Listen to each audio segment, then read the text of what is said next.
तो अगर मैं आपसे ये सवाल पूछूं कि एक 22-23 साल का लड़का जो गांव से पढ़ा हो, हिंदी माध्यम का हो और फर्स्ट अटेम्प्ट में आईएएस में 56वीं रैंक आए, तो शायद बहुत कम लोग भरोसा करेंगे।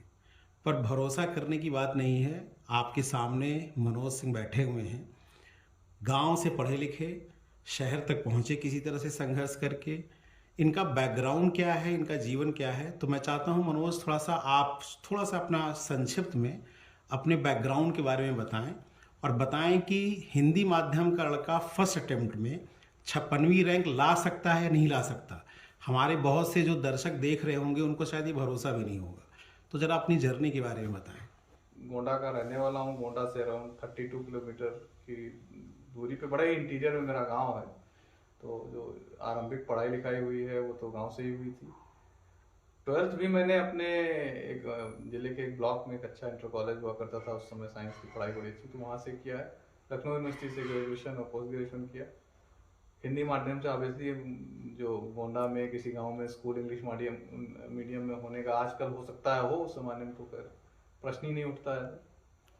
माध्यम मुझे सर मतलब तो 15 साल 14 साल आईएएस में भी हो गए, माध्यम कभी कोई कंस्ट्रेंट लगा नहीं। आई थिंक कि अच्छे मटेरियल सर हर माध्यम में अवेलेबल हैं। अगर ओरिजिनल राइटिंग नहीं भी है तो ट्रांसलेटेड वर्जन अवेलेबल है। लेकिन अगर एक चीज मुझे किसी भी, जो आप बोले, किसी 22-23 साल के युवा को बतानी होगी तो यही कहना होगा कि अपने प्रति ईमानदार बनूं, किसी दूसरे को प्रूव करने की जरूरत नहीं। तो देखिए मनोज जी क्या कह रहे हैं। हमारे जो ग्रामीण क्षेत्र के बच्चे आते हैं दिल्ली जैसे शहर में, इलाहाबाद, लखनऊ या कहीं भी बड़े शहर में, तो वो अपने साथ पढ़ाई के अलावा अपेक्षाओं का बोझ लेके आते हैं। और शायद अपेक्षाएं इतनी ज़्यादा हो जाती हैं कि जो उनकी मौलिकता है या सृजनात्मक क्षमता है वो ख़त्म हो जाती है। तो मनोज जी आप क्या सलाह देंगे कि वो इन अपेक्षाओं के बोझ से, कि रिश्तेदार भी कहने लगते हैं कि आप दिल्ली जा रहे हो ज़रूर सेलेक्ट हो जाओगे, सभी लोग पूछने भी लगते हैं कि आप अभी तक क्या कर रहे हो, तो एक बच्चे को पढ़ाई का संघर्ष तो करना ही करना है, ये जो अपेक्षाओं का समाज का बोझ है उससे वो कैसे बच सकता है, क्या कर सकता है? तो विद्यार्थी हैं या जो छात्र हैं जो किसी भी क्षेत्र में अपना करियर बनाना चाहते हैं, ये जो अपेक्षा नहीं है, ये प्रेशर है, इसको बड़े आराम से अवॉइड किया जा सकता है। इसमें कोई आपसे नाराज नहीं होगा, और अगर इसको लेके कोई नाराज होता है इसका मतलब वो आपका शुभचिंतक नहीं है। आप अपने लक्ष्य पे ध्यान रखिए, चीजें अपने आप होती जाएंगी। अपने अगर आप रात में सोने से पहले मिरर में अपने आप को देख के ये कॉन्फिडेंट हो सकते हैं कि नहीं, हमने ईमानदारी से अपने लिए प्रयास किया, उतना ही काफी है सर। अच्छा, एक अंतिम सवाल मनोज। गांव से शहर और शहर से राष्ट्रीय राजधानी जो है दिल्ली, जो सत्ता का केंद्र है, इसमें बाहर तो बदलाव हुए होंगे, अंदर से मनोज कितना बदला है इस पूरी जर्नी में? एक व्यक्ति के रूप में जो है बदलाव तो स्वाभाविक है, समय के साथ, जो परिस्थितियों के साथ, और जो आपके प्रोफेशन में भी जो रिक्वायरमेंट होती है तो उसके साथ इंसान को तो परिवर्तित होना पड़ता है।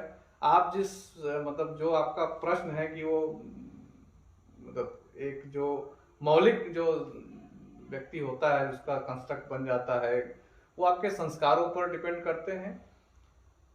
वो तो खैर कभी नहीं मरता है, लेकिन हाँ, वो उस जीवन को आप जी पा रहे हैं, कितना समय उस जीवन के लिए दे पा रहे हैं, वो एक आई थिंक कहीं ना कहीं गैप तो रह ही जाता है सर। वो आप नए परिस्थिति में नए लोगों के बीच में ढल जाते हैं, जब कोई याद दिलाता है तो याद आता है, तो परिवर्तन तो हो ही गया है सर। उन चीजों को इंसान मिस भी करता है। ये जनता जो तैयारी कर रही है या सुन रही है, उसे भी एहसास हो कि कलेक्टर होने का भाव अब खत्म हो रहा है, और जो नई पीढ़ी है, आप जैसे नहीं यंग सर, पीढ़ी ये है। सर बहुत अच्छा सवाल आपने पूछा। इनफैक्ट मैं तो, चूंकि वही मैंने बताया कि सर्विस में आने के बाद इन सब चीज़ों से बहुत टच में नहीं रहा, ये भ्रम है।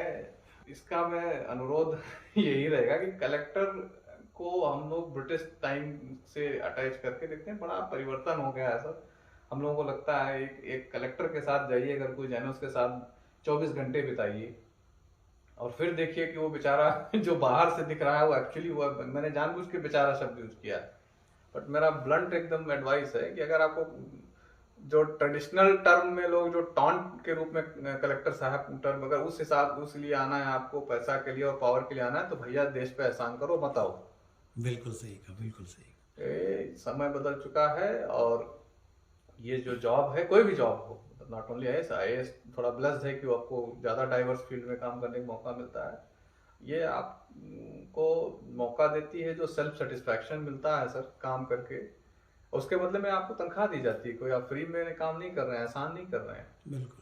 वो अगर आपके अंदर भाव है तो आइए, नहीं तो आप अपने देश में अवसर की कमी नहीं है। नए स्किल सेट आप अपने अंदर डेवलप कीजिए and go and find some other job. चलिए भाई, बहुत शुभकामनाएं।